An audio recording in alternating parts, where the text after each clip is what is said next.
الصلاۃ والسلام علیکہ یا سیدی یا رسول اللہ وعلی آلک و اصحابک یا سیدی یا خاتم النبیین صدر مجلس صاحبزادہ والا شان جگر گوش منیر الاولیاء محتاب دولر شریف چشم ولایت کی خوبصورت روشنی جگر گوشہ منیر الاولیاء حضور قبلہ پیر امام حیدر شاہ بخاری دامت برکاتہم القدسیہ اور ہمارے دلوں کی ٹھنڈک حضور قبلہ پیر طریقت رہبر شریعت پیر علی حیدر شاہ بخاری دامت برکاتہم القدسیہ۔ میں نے آپ کے سامنے چیزیں تو 4 رکھنی ہیں، لیکن 10 منٹ کے اندر میں جتنا کلوز کر سکوں گا کہ جو لفظ غوث ہم بولتے ہیں، کیا یہ قرآن سے ثابت ہے یا حدیث سے ثابت ہے؟ حوالے 2 ہی ہوتے ہیں، 11ویں شریف مناتے ہیں، قرآن و حدیث سے ثابت ہے۔ کیا حضور غوث العظم کا جو قدم پاک ہے وہ تمام اہل اللہ کے سروں پر ہے؟ کیا یہ کسی حدیث سے ثابت ہے؟ کیا غوث اعظم نے یہ فرمایا ہے کہ میں اللہ کے سارے شہروں کو دیکھتا ہوں؟ کیا یہ چیزیں بھی ثابت ہیں؟ لیے میں آپ کو آج کی رات کی دامن کے اندر جہاں سے میں بات شروع کرنے جا رہا ہوں، غور سے سنیے گا، بات مختصر ہے۔ ہندوؤں نے شمشان گھاٹ کے اندر اپنا مردہ جلانا تھا، انہوں نے لکڑیاں اکٹھی کی، لکڑیاں اکٹھی کرنے کے بعد مردے کو درمیان میں رکھا، تیل چھڑکا، آگ لگائی، مردے کو آگ نہیں لگی۔ حضور غوث الورا کے پاس گئے، آپ نے فرمایا ایک مرتبہ پھر کوشش کرو۔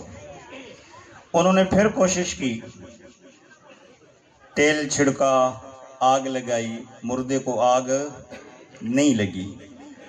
پھر حضور غوث الورا رضی اللہ تعالیٰ عنہ کے پاس گئے۔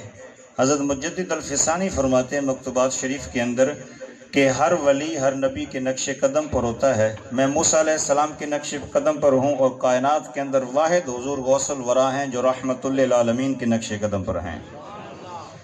پھر آئے تو آپ نے فرمایا ذرا 1 فرلانگ 220 فٹ کے دوری پہ فاصلے پہ ایندھن کو رکھو، مردے کو درمیان میں رکھو، تیل چھڑکو، تیلی لگاؤ، آگ لگ جائے گی۔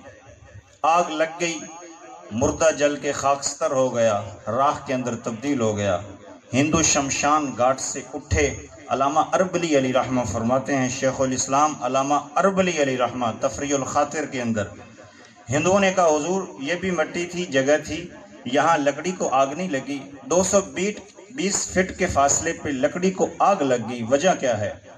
میں اس بات کی تشریح کر رہا ہوں کہ غوث فرماتے ہیں میں اللہ کے سارے شہروں کو دیکھتا ہوں، میں سائنٹیفکلی اس کی توضیح و تشریح بھی کر سکتا ہوں۔ علامہ اربلی فرماتے ہیں جہاں آگ نہیں لگی تھی، حضور غوث الورا نے کہا کہ گڑھا کھودو۔ گڑھا کھودا گیا تو 6 انچ کی ہڈی نکلی۔ کتنے انچ کی؟ 6 انچ کی ہڈی نکلی۔ حضور غوث الورا نے ہاتھ کے اندر ہڈی پکڑی اور کہا یہ اس گھوڑے کی ہڈی ہے جس پہ حافظ قرآن بیٹھ کے قرآن کی تلاوت کیا کرتا تھا۔ جب گھوڑے کی ہڈی کی یہ تاثیر ہے تو حافظ قرآن کی کیا تاثیر ہوگی؟ آگے چلتے ہیں کہ غوث لفظ کہاں ہے؟ اللہ کے 99 ناموں کے اندر غوث کہیں بھی نہیں ہے۔ ظاہری اعتبار سے، معنوی اعتبار سے فدیار، فریاد رس، مشکل کشا، یہ میرے اللہ کے نام ہیں، لیکن حدیث کے اندر آتا ہے، ایک ہی حدیث دینا چاہوں گا۔ امیر المومنین حضرت عمر ابن خطاب رضی اللہ تعالیٰ عنہ مدینہ شریف کے اندر ہیں، 18 ہجری ہے، اور مدینہ کے اندر قحط سالی پیدا ہو گئی ہے۔ اس کو ابن عساکر نے تاریخ مدینہ دمشق کے اندر لکھا ہے۔ حضرت عمر رضی اللہ تعالیٰ عنہ نے مصر کے اندر خط لکھا، مدینہ مصر سے 795 کلومیٹر ہے، یہاں سے بغداد 2375 کلومیٹر ہے۔ حضرت عمر رضی اللہ تعالیٰ عنہ مراد مصطفیٰ ہیں۔ 20 سے اوپر حضرت عمر کی زبان سے ایسے جملے نکلے ہیں، ایسی آراء نکلی ہیں، ایسے مشورے نکلے ہیں جن کو اللہ نے قرآن کی آیات بنا دیا ہے۔ میرے حضور فرماتے ہیں عمر جب بھی بولتا ہے اللہ کے لب و لہجے کے اندر بولتا ہے۔ کس کے لب و لہجے کے اندر؟ اللہ کے لب و لہجے کے اندر۔ عمر میری امت کا واحد شخص ہے جس کے ساتھ اللہ اپنی کرسی سے اٹھ کے اپنی شان کے تحت مصافحہ کر کے عمر کی انگلی پکڑ کے عمر کو خود جنت الفردوس کے اندر چھوڑ کے آئے گا۔ اس عمر نے 795 میل کی مسافت پہ مصر کے گورنر حضرت عمر بن العاص رضی اللہ تعالی عنہ کو خط لکھا. خط کے اندر تحریر لکھائی، یا غوثا ہو، یا غوثا ہو، یا غوثا ہو، اے غوث مہربانی فرما کے ہماری مدد فرمائیں. 795 کلومیٹر کی مسافت پہ عمر کی شہر کے قریب عمر کا رب ہے، چند قدموں کی مسافت پہ سبز گنبد کا مکین جلوہ گر ہے. عمر وہاں نہیں جا سکتا تھا، اللہ کو نہیں پکار سکتا تھا. 795 کلومیٹر کی مسافت پہ خط لکھنے کی کیا ضرورت پیش آئی؟ اور عمر بن العاص کو کہنے لگے، یار تم عجیب بندے ہو، مصر کے اندر غلہ کھا رہے ہو اور یہاں مدینے کے اندر مسلمان بھوکے پیاسے مر رہے ہیں.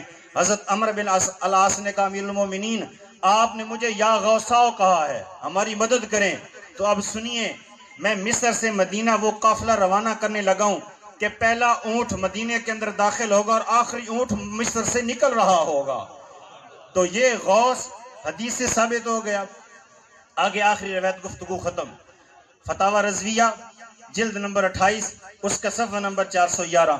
اعلی حضرت نے صحیح مسلم شریف، نبراس شرح عقائد علامہ عبدالعزیز پرہاروی، غزالی زماں کتاب المعراج، علامہ غیتی کتاب المعراج، علامہ اربلی تفریح الخاطر. جب حضور غوث الورا رضی اللہ تعالیٰ عنہ اپنی ماں کے وجود سے نکلے تھے تو دونوں کندھوں پہ میرے حضور نبی کریم علیہ السلام کے قدوم پاک کے نشانات موجود تھے. اچھا یہ ہوا کیسے؟ کتاب صحیح مسلم کتاب الفضائل، حضرت جابر بن عبداللہ رضی اللہ تعالیٰ عنہ اس کے راوی ہیں. آپ فرماتے ہیں معراج والی رات جب براق کو لایا گیا اور کھڑا کیا گیا، کھڑا کرنے کے بعد براق کو اتنا چاہ چڑھا، خوشی چڑھی کہ براق اچھلا، 40 ہاتھ تک اچھلا نا. تو نیچے سے حضور غوث الورا رضی اللہ تعالی عنہ کی روح نے آ کے نیچے سے کندھا دیا میرے حضور نبی کریم علیہ السلام کے قدوم و پاک کو. اب اس پہ جرح کیا ہے اعلیٰ حضرت نے، لوگوں نے اعتراض کیا ہے کہ حضور غوث الپاک نہیں آ سکتے. اعلیٰ حضرت نے جرح کر کے ثابت کیا حدیث سے کہ روح جو مومن کی ہوتی ہے وہ آزاد ہوتی ہے. حضور معراج والی رات جنت کی قرآن کی آواز سنتے ہیں. اب جنت تو کھلی نہیں، نہ جہنم کھلی ہے، صرف میرے حضور کے اعزاز میں یہ ساری چیزیں کھلی ہیں. وہ میرے حضور فرماتے ہیں، میں عرش کے قریب گیا تو فی مقعد صدق عند ملیک مقتدر، سورۃ قمر کی آخری آیت ہے.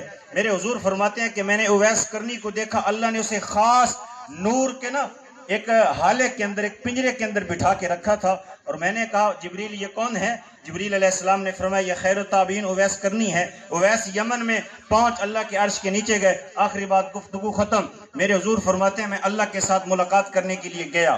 فتاوی رضویہ جلد نمبر 28 صحیح مسلم کتاب الفضائل، جابر بن عبداللہ اس کے راوی ہیں. حضور فرماتے ہیں میں عرش پہ چڑھنے لگا، نیچے ایک بندہ نور کی بکل مار کے بیٹھا تھا. تو میں نے اپنے رب سے پوچھا یا رب العالمین یہ کون ہے؟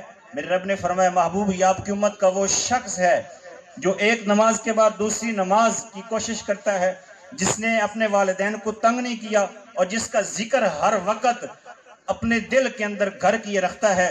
جو بندہ ان 3 صفتوں سے متصف ہوگا ہم قیامت والے دن اس کو اپنے عرش کے نیچے اور اس کے مرنے سے پہلے اپنے عرش کے نور کے نیچے سایہ عطا فرمائیں گے. تو غوث حدیث سے ثابت ہے.